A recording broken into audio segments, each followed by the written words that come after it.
ಚಿಂತೆಯಲ್ಲಿದ್ದೀರಾ ನನ್ನ ಸಹೋದರ ಸಹೋದರಿಯರೇ? ಸಮಾಧಾನವನ್ನು ಕಳೆದುಕೊಂಡಿದ್ದೀರಾ? ನೆಮ್ಮದಿಯನ್ನು ಕಳೆದುಕೊಂಡಿದ್ದೀರಾ? ಮನುಷ್ಯರ ಹತ್ತಿರ ಪ್ರೀತಿಯನ್ನು ಹುಡುಕಿ ಜೀವನವೇ ಬೇಜಾರಾಗಿದೆಯಾ? ಈ ಲೋಕದ ಅಳಿದು ಹೋಗುವ ವಸ್ತುಗಳ ಹಿಂದೆ ಹೋಗಿ ಸಮಾಧಾನ ಇಲ್ಲದೆ ಕಂಗಾಲು ಆಗಿದ್ದೀರಾ?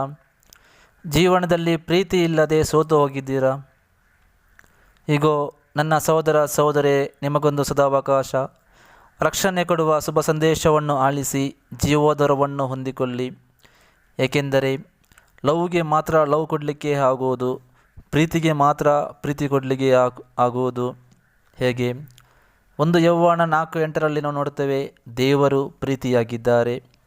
ದೇವರ ಪ್ರೀತಿ ಶಾಶ್ವತವಾದ ಪ್ರೀತಿಯಾಗಿದೆ.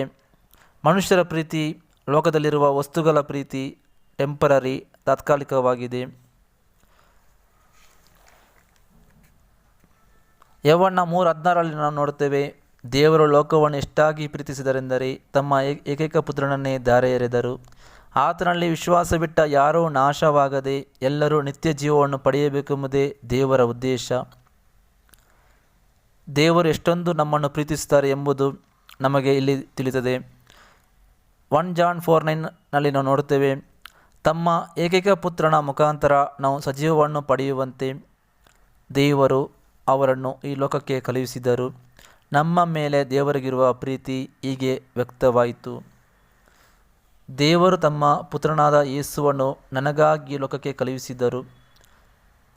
ಆದಾಮನಿಂದ ನನ್ನಲ್ಲಿ ಬಂದ ಪಾಪದ ಸ್ವಭಾವವನ್ನು ತೆಗೆದುಹಾಕಲು ಯೇಸು ಬಂದರು.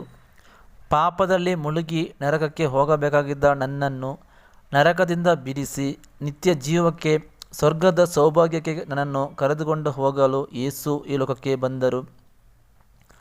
ನನಗಾಗಿ, ನನ್ನ ಪಾಪಗಳಿಗಾಗಿ ತಮ್ಮ ದೇಹವನ್ನು ಜಜ್ಜಿ ಚಾಟಿ ಏಟುಗಳನ್ನು ಸಹಿಸಿ ಘೋರ ಯಾತನೆಯನ್ನು ಅನುಭವಿಸಿ ನನಗಾಗಿ ಯೇಸು ಶಿಲುಬೆಯಲ್ಲಿ ಪ್ರಾಣವನ್ನು ಕೊಟ್ಟರು. ಹೀಗೆ ಸೈತಾನನಿಗೆ ಸೋಲಾಯಿತು. ಯೋಹಾನ 1:12 ನಾವು ನೋಡುತ್ತೇವೆ, ಕೆಲವರಾದರೋ ಯೇಸುವನ್ನು ಬರಮಾಡಿಕೊಂಡರು. ಅಂಥವರಿಗೆ, ಅಂದರೆ ಅವರಲ್ಲಿ ವಿಶ್ವಾಸ ಇಟ್ಟವರಿಗೆ ದೇವರ ಮಕ್ಕಳಾಗುವ ಹಕ್ಕನ್ನು ಅವರು ಕೊಟ್ಟರು. ನೋಡಿ ನನ್ನ ಸಹೋದರ ಸಹೋದರಿಯರೇ, ದೇವರು ನಮ್ಮನ್ನು ಎಷ್ಟೊಂದು ಪ್ರೀತಿಸಿದ್ದಾರೆ ಅಲ್ವಾ? ದೇವರ ಪ್ರೀತಿಗೆ ಬದಲಾಗಿ ನಾನು ಏನು ಕೊಡ್ತಾ ಇದ್ದೇನೆ? ನನ್ನ ಸ್ವಾರ್ಥಕ್ಕಾಗಿ ನಾನು ಜೀವಿಸ್ತಾ ಇದ್ದೀನಾ? ನನ್ನ ಇಷ್ಟಾರ್ಥಗಳು ನೆರವೇರಬೇಕು ಎಂದು ನಾನು ಜೀವಿಸ್ತಾ ಇದ್ದೀನಾ? ಅಥವಾ ದೇವರ ಚಿತ್ತ ನನ್ನಲ್ಲಿ ನೆರವೇರಬೇಕು, ನಾನು ದೇವರ ಚಿತ್ತಂತೆ ನಾನು ಜೀವಿಸಬೇಕು, ಅದಕ್ಕಾಗಿ ನಾನು ತವಕ ಪಡ್ತಿದ್ದೀನಾ?